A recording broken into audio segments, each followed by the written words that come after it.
Ladies and gentlemen, today I want to share with you 5 stories from real life. Each of them is not just a story, but a warning. I ask you to listen carefully because in these stories there are mistakes that anyone can make and consequences that can turn out to be very serious.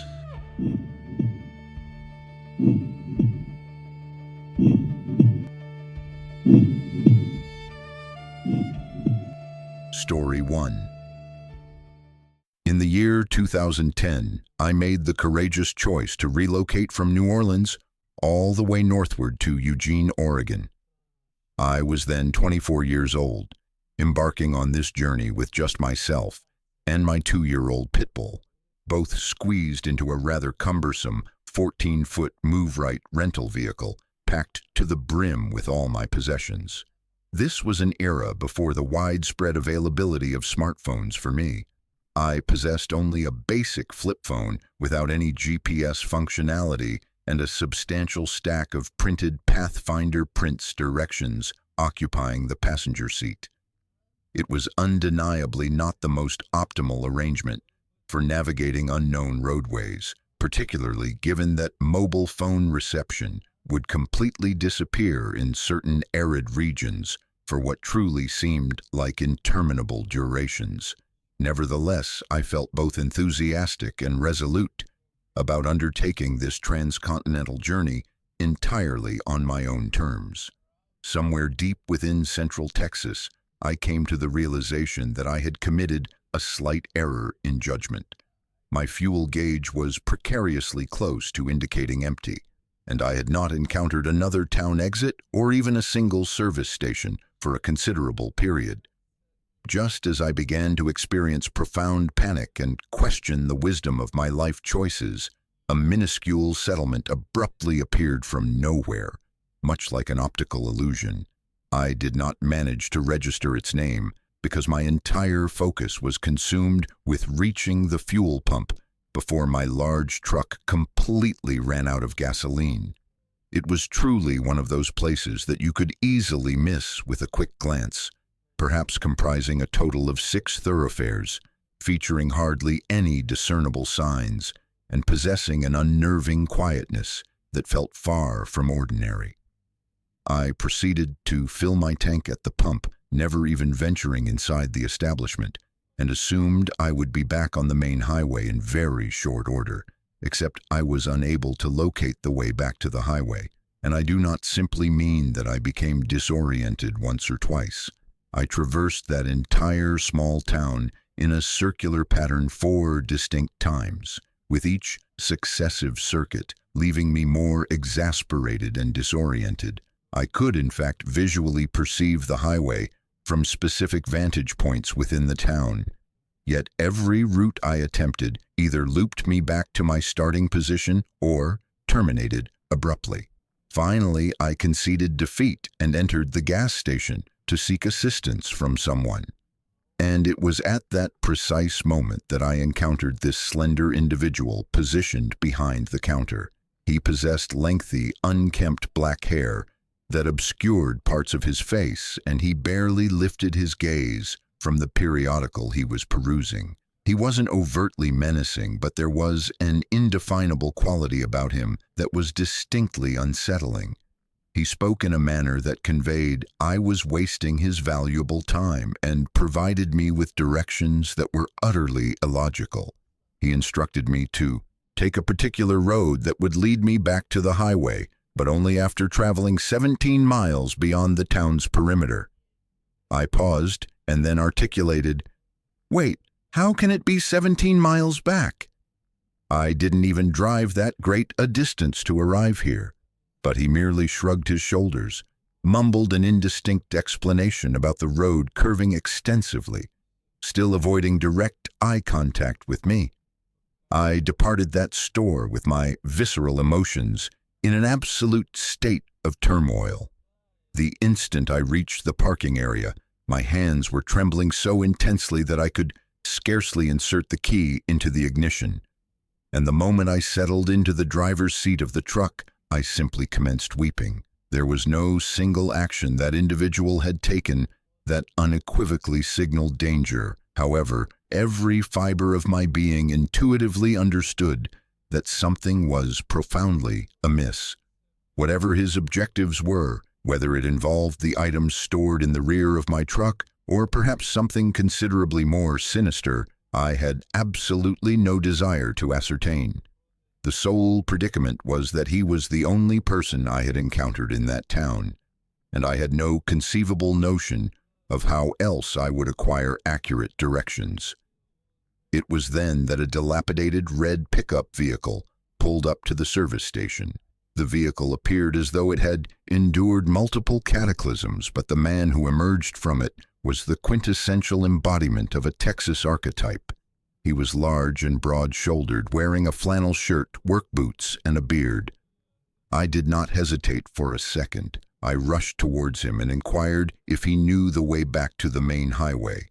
And perhaps it was the palpable desperation etched onto my countenance or the fact that I was on the verge of tears, but he promptly offered me a kind smile and stated that he could indeed assist. He informed me that there was a cunningly concealed small turnoff situated just beyond a brief concrete tunnel, a location I had inadvertently passed several times without registering its presence. Apparently, this particular spot frequently confounded travelers because there were no proper directional signs and it seamlessly blended into the surrounding landscape. Then, purely out of inquisitiveness, I posed the question to him, "How far is it to return to the highway?" He let out a soft chuckle and responded, "Oh, perhaps a quarter of a mile. You see, you can almost discern it from here."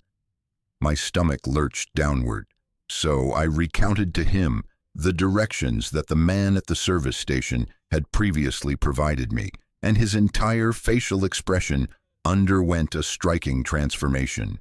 He regarded me intently for a moment and then, in a subdued tone, inquired how I had even become aware of that particular route. I explained that the clerk had given it to me. He remained silent for a brief interval, then asked if I possessed a suitable map. Regrettably, I only had my Pathfinder Prince printouts, which proved utterly unhelpful in this peculiar little locale. He returned to his pickup truck, retrieved a weathered, aged map of the vicinity, and unfurled it upon the vehicle's hood. He meticulously traced the route I had been given, and sure enough, it veered distinctly away from the town, leading profound into uncharted territory. He disclosed that said road extended approximately 17 miles into the desert and simply terminated. There was absolutely nothing there save for a scattering of mobile homes, rusted-out automobiles, and a small collective of dubious families who were notorious in the region for substance abuse issues. And even more disturbing, that a service station attendant, he reportedly resided out there.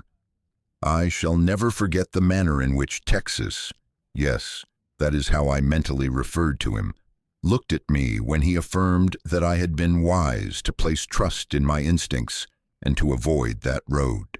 To this very day, I do not precisely comprehend what that man's true intentions were, but I am certain they were malevolent.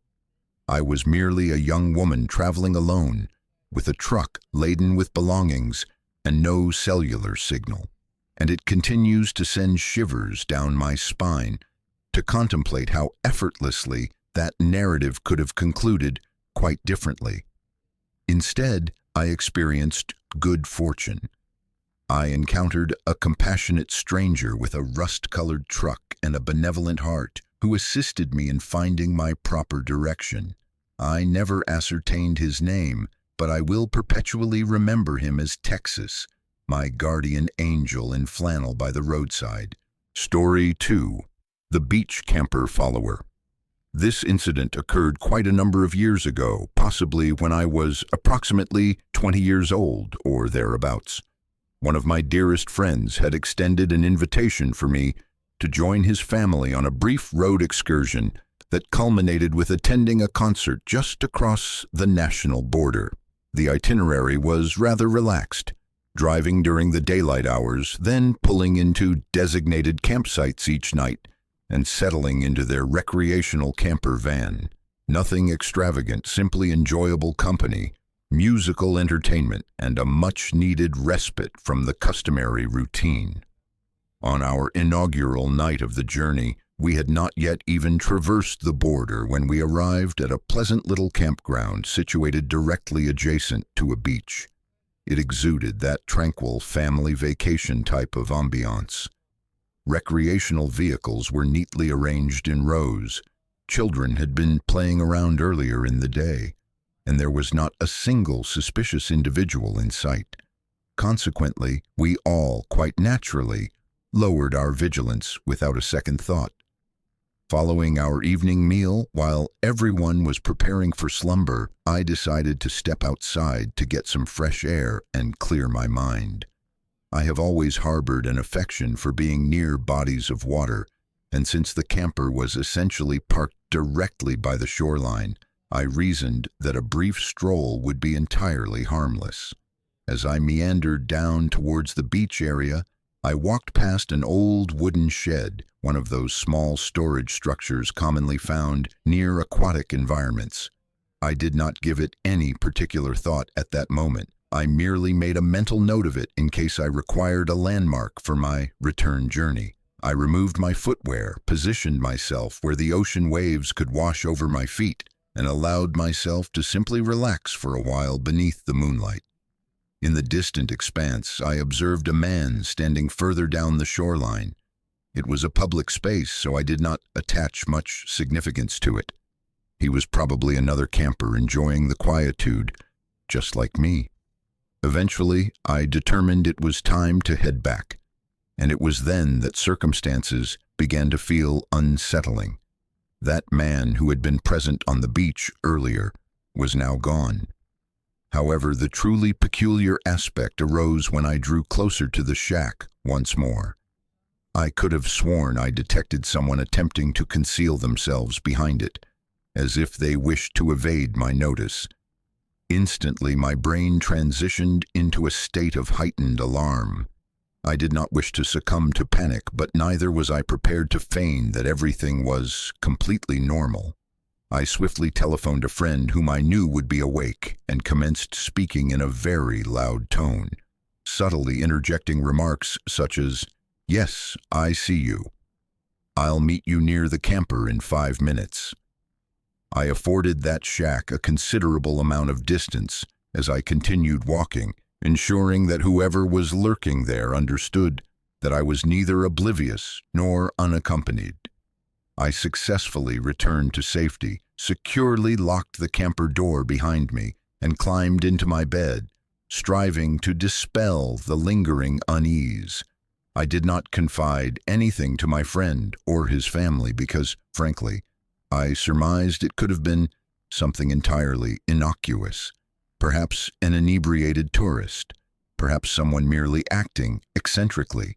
Regardless, I pushed the incident from my thoughts and relished the remainder of the trip as though nothing untoward had transpired. Approximately a year later, I was spending time with that same friend, reminiscing about our journey when that strange beach moment abruptly resurfaced in my mind. I casually brought it up, somewhat chuckling about how unnerved I had been, but as I spoke, I observed that he became exceptionally quiet. Then he disclosed something to me that I had not previously heard. Apparently, a few months following the trip, his younger brother had mentioned a peculiar occurrence during breakfast one morning. On the very same night I had returned from the beach, his brother had awoken in the dead of night to fetch some water. As he passed by the camper's window, he witnessed a man standing directly outside, peering intently inward. The individual promptly fled as soon as he realized he had been seen, but it undeniably caused him significant alarm. We both remained in silence for a while, realizing the potential for that night to have concluded far more tragically. Whoever was concealing themselves near the beach shack might have indeed trailed me back to the camper. I still do not know what his objective was, and candidly, I have no desire to know. But it fills me with immense gratitude that I relied on my intuition and did not return silently that particular night. I ponder it more frequently than I would prefer to acknowledge. Story 3. The suspicious jump start. So this occurred a couple of summers ago when my boyfriend and I were driving back home after having spent a weekend camping deep within the remote wilderness of British Columbia. We were navigating one of those extensive, uneven forestry access roads, approximately an hour or so away from any paved thoroughfare. And since we had camped in that area numerous times previously, we possessed a reasonably good familiarity with the region. Typically, the only individuals you encounter that far out are either other campers driving lifted vehicles or men operating logging machinery. It was a magnificent day, clear skies, comfortably warm air exuding that quintessential summer afternoon glow. And we were simply proceeding along when we suddenly observed this man stepping out from the forest ahead of us and waving us down with an urgency that suggested an emergency.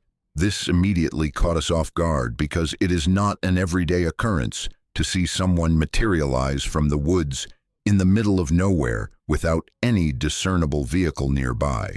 We decelerated our truck and brought it to a complete stop as my boyfriend lowered the window to ascertain what this individual desired. He presented an odd appearance. He was wearing a thick flannel work jacket, which was perplexing given how warm the weather was, in addition to dusty tan trousers and well-worn boots. He had somewhat wild, unkempt hair, prominent old-fashioned spectacles, and a pallid, rather gaunt facial complexion. He resembled someone you might anticipate seeing repairing a fence post, not emerging from the woods like an apparition. He informed us that his car battery had failed and inquired if we could provide him with a jump start. On the surface, it sounded like a perfectly reasonable request. However, the manner in which he articulated his words, it was slow and overly composed, almost as if he were reciting from a prepared text, definitely caused both of us to feel uneasy.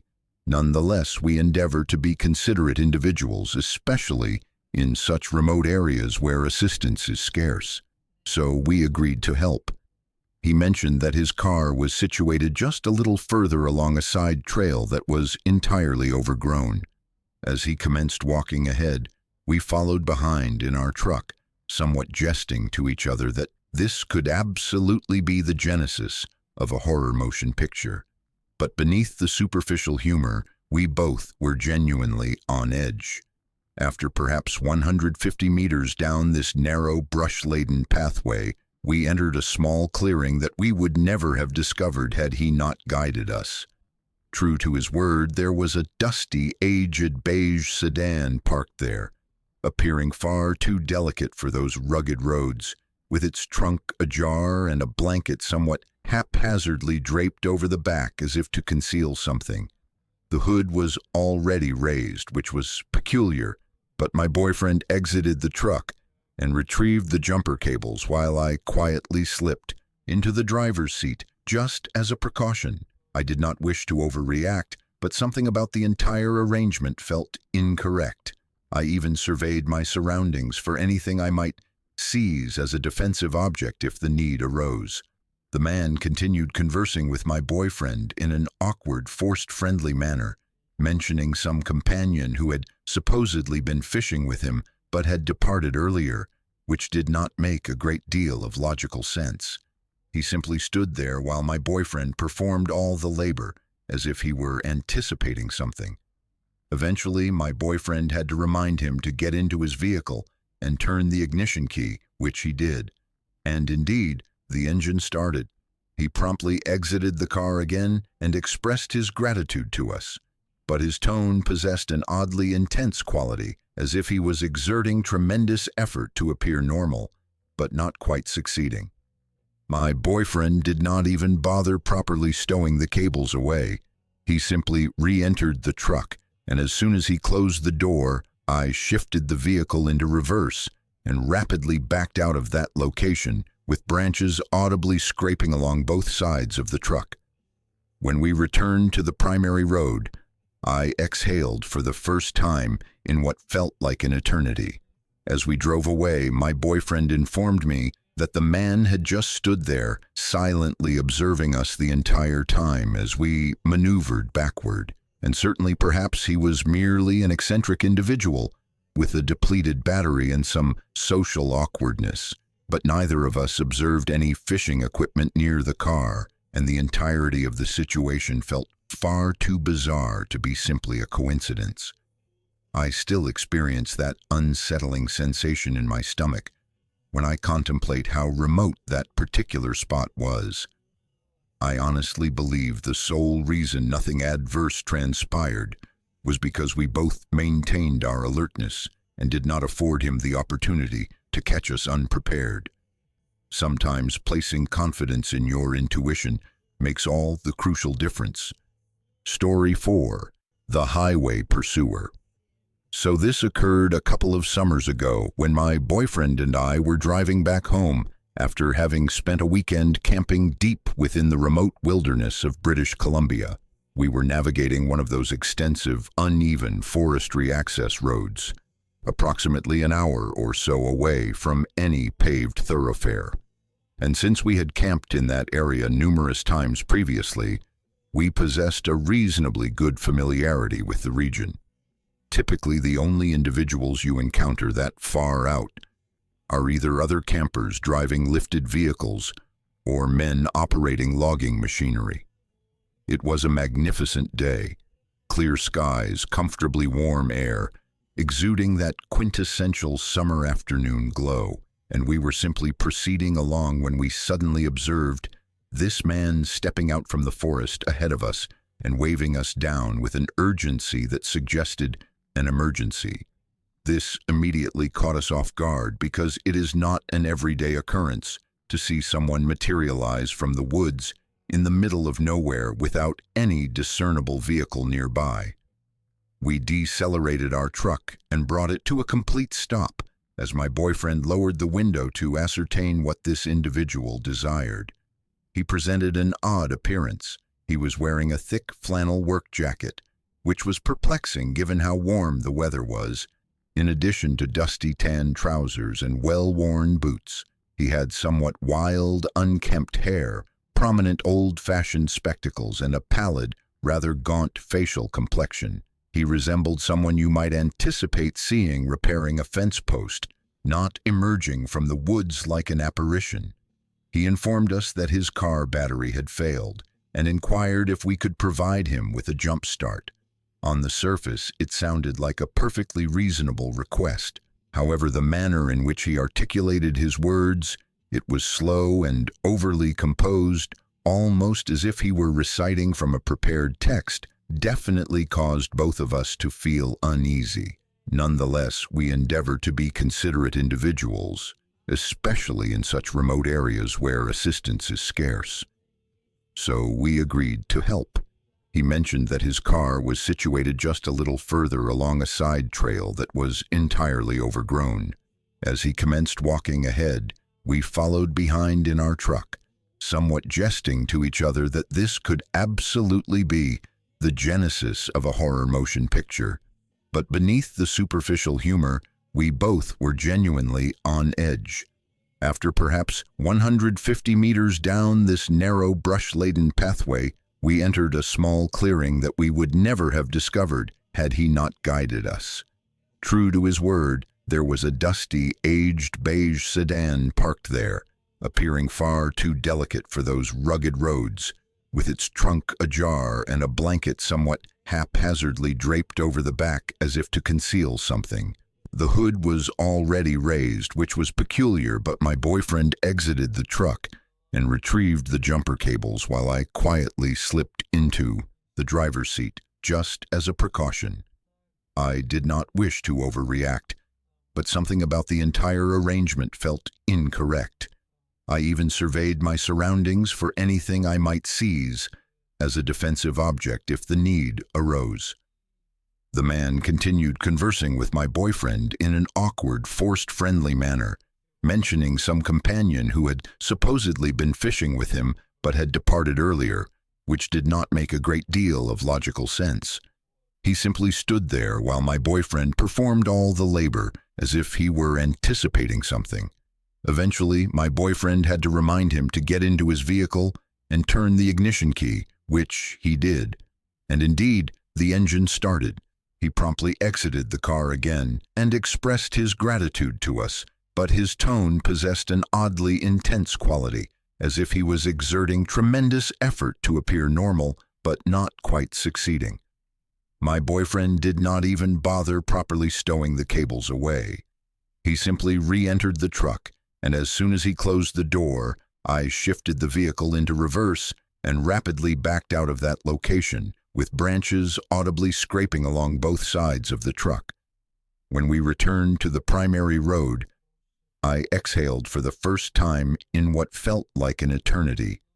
As we drove away, my boyfriend informed me that the man had just stood there, silently observing us the entire time as we maneuvered backward.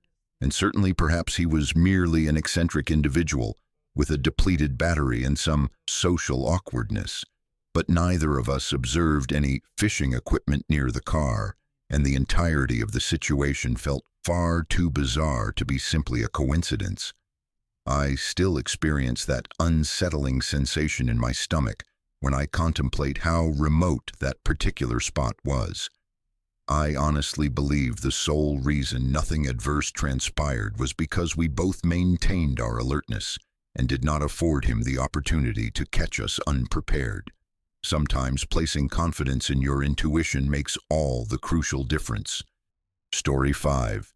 The Atlanta Travel Bus Lines Incident. A few years ago, perhaps 8 or 9 by now, 2 of my close companions and I conceived the idea that it would be an enjoyable and economical experience to undertake a travel bus lines journey from New York to New Orleans, merely making planned stops in various cities along the designated route. We were not affluent, so our strategy was straightforward. Ride the coach, stay at budget-friendly hotels, explore each location briefly, then proceed to the subsequent destination. It sounded like an adventurous undertaking, and for the most part, it proved to be so until our arrival in Atlanta. It was at that point that the trip abruptly ceased feeling like a leisure vacation and commenced feeling like the inception of a genuine crime documentary. We reached Atlanta, likely around the stroke of midnight, and after consulting our maps, we ascertained that our hotel was merely a few blocks distance from the station. In our estimation, that implied walking would pose no significant issue, and we wished to avoid expending funds on a taxi service. A classic misjudgment. A driver situated near the entrance offered us a ride, but there was an unsettling quality about him. Consequently, we politely declined and began our journey on foot.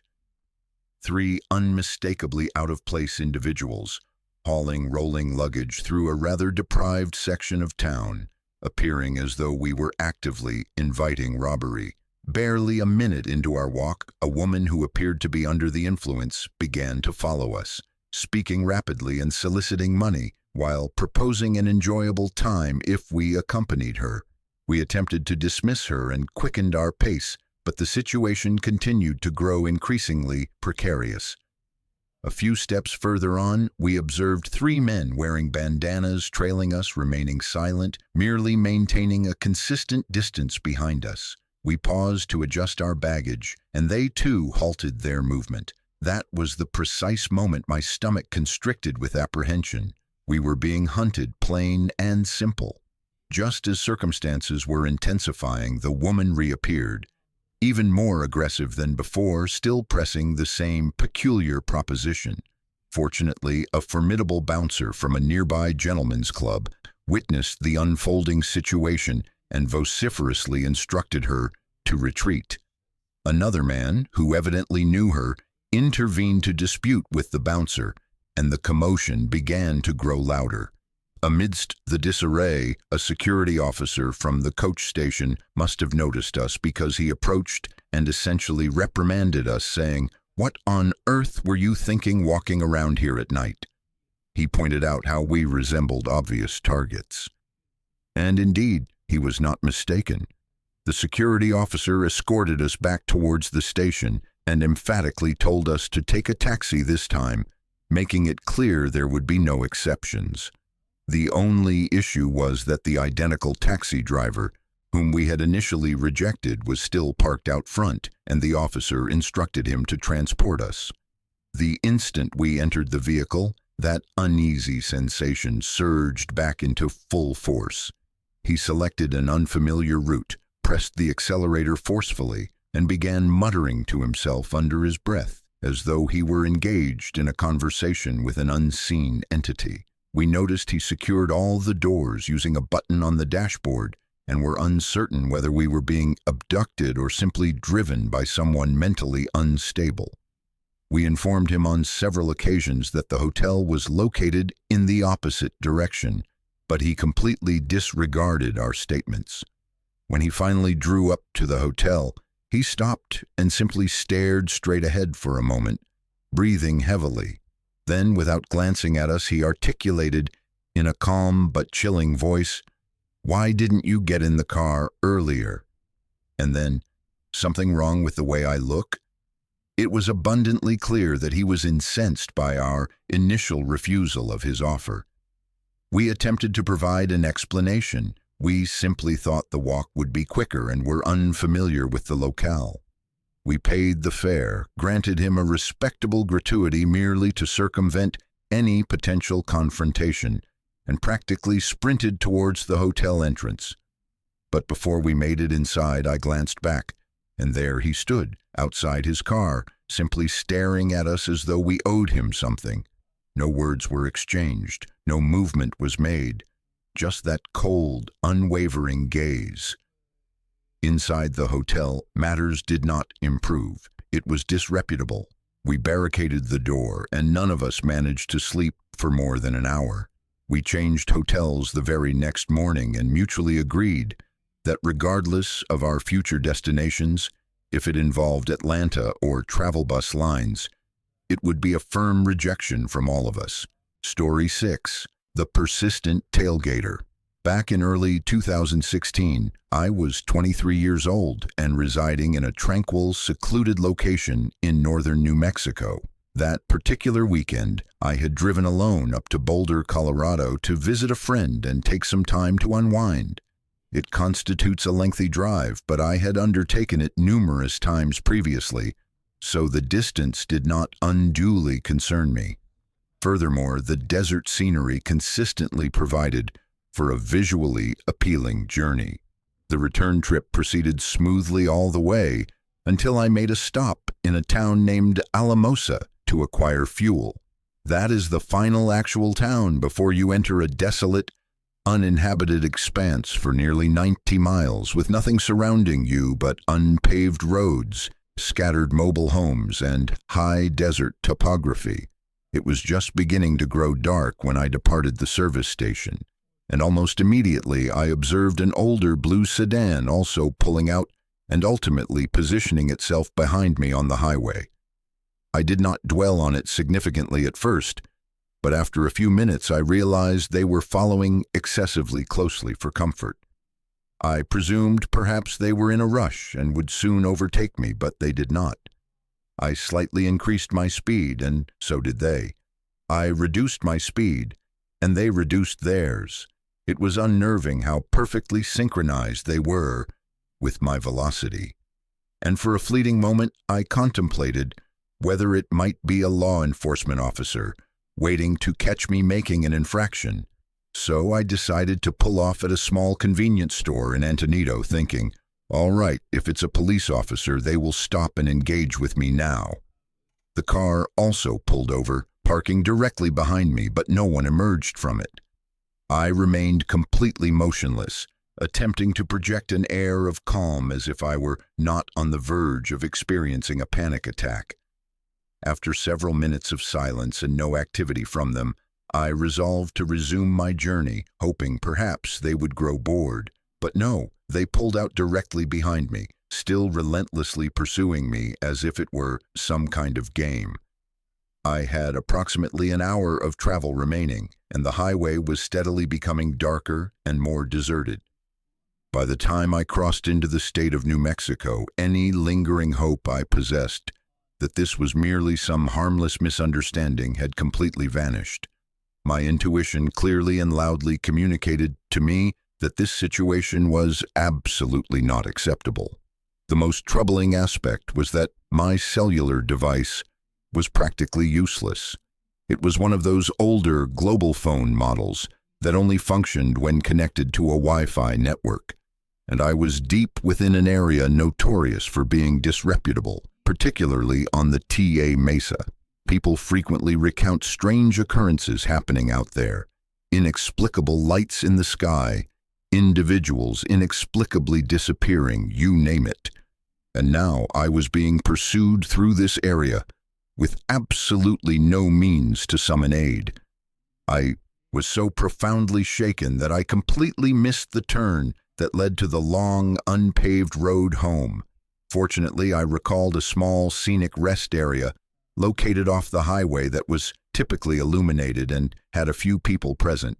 So I pulled in, hoping this car would either continue driving or finally stop. And of course, they pulled in directly behind me.